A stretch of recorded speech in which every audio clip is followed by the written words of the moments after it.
Hi, this is Suzanne from the Computer Workshop. Today we're going to talk about sharing forms and quizzes from Microsoft Forms. In my last video, I created the Ohio quiz. We're going to use that as our example. So on the Forms page, we're going to click Ohio quiz, and there is an option to share in the upper right-hand corner.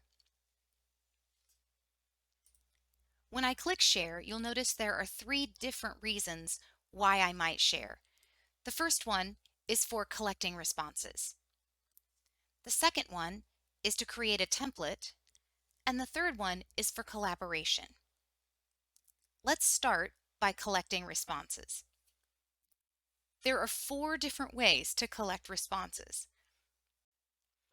The first option is to send a link. But before we do, we want to make sure that all of the settings are correct. Choose the method that you want from the dropdown. Anyone can respond, only people in my organization can respond, or specific people in my organization can respond. Once the proper selection has been made, you can click the Copy button to copy the link. Links of this nature can be shared in various locations. Here we see a SharePoint site where the quiz has been posted to the SharePoint site. Anyone who is part of this SharePoint site can browse to this particular page and take the quiz and then submit their response. They will only be allowed to take the quiz one time.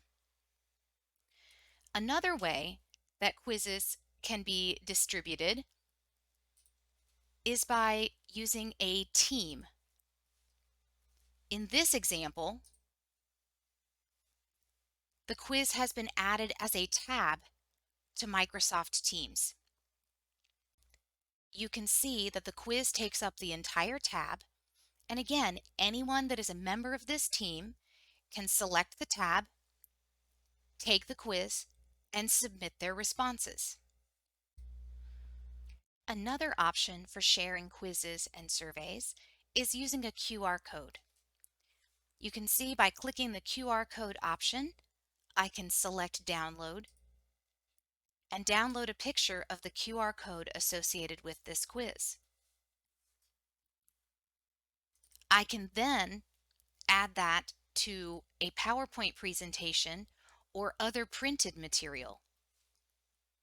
Any user can point a device with a camera at the QR code and then take the quiz on that device.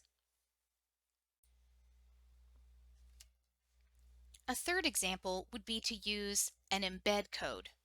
An embed code allows me to copy the code necessary to put this form on an external site.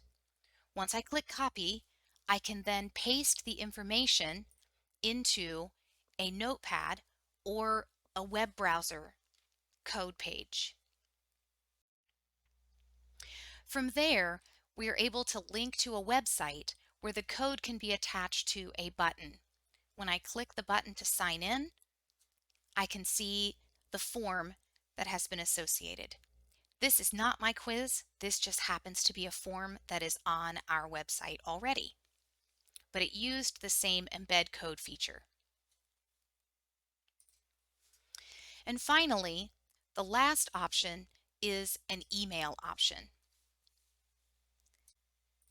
In this example, I can click the mail button and you can see the message that is sent with a link to the client. So these are the four different ways that we can utilize form sharing options. Now let's take a look at some of the other purposes that we might have for sharing forms. The second purpose is to share as a template. When I click the copy button here, it allows me to copy a link to this form that can allow other users to duplicate it. So if they want to create quizzes of their own, or it could just make it easier for you. This link can be pasted in an email, could be pasted into a common location like a team site. And that allows others to work off of the work that you've already done for this quiz. And the third reason that we might share is to collaborate. Perhaps I have more than one individual who is administering these forms or surveys.